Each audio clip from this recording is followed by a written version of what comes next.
यह भारत का वो कुंड है जहां भगवान परशुराम ने अपनी मां की हत्या करने के बाद अपने हाथ से चिपकी हुई कुल्हाड़ी से मुक्ति पाई थी।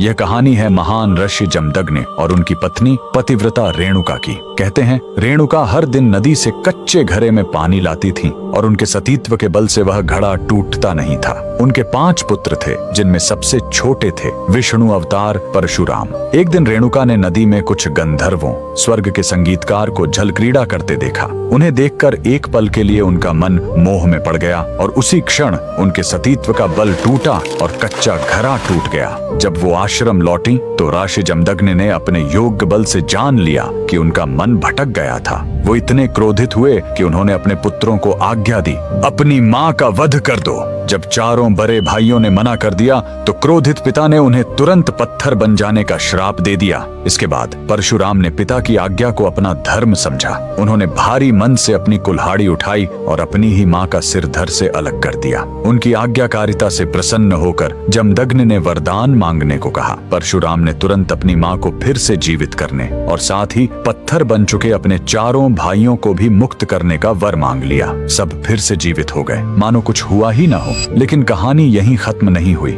मातृ हत्या का पाप उस कुल्हाड़ी पर एक दाग की तरह चिपक गया और वो उनके हाथ से अलग ही नहीं हो रही थी। उस पाप से मुक्ति पाने के लिए वह दर दर भटकते रहे, लेकिन कोई भी तीर्थ उस कुल्हाड़ी को छुड़ा नहीं सका। अंत में वह पहुंचे पूर्वी हिमालय की लोहित नदी के किनारे और जैसे ही उन्होंने इस कुंड के जल को छुआ, चमत्कार हुआ। कुल्हाड़ी अपने आप उनके हाथ से छूट गई। यही पवित्र स्थान आज अरुणाचल प्रदेश में परशुराम कुंड के नाम से जाना जाता है। आज भी हर साल मकर संक्रांति पर हजारों श्रद्धालु यहाँ इस विश्वास के साथ डुबकी लगाने आते हैं कि यह कुंड उनके सारे पापों को धो डालता है, ठीक वैसे ही जैसे इसने स्वयं भगवान परशुराम को पाप मुक्त किया था। भगवान परशुराम को दिल से मानने वाले सभी भक्त कमेंट्स में जय परशुराम जरूर लिखें।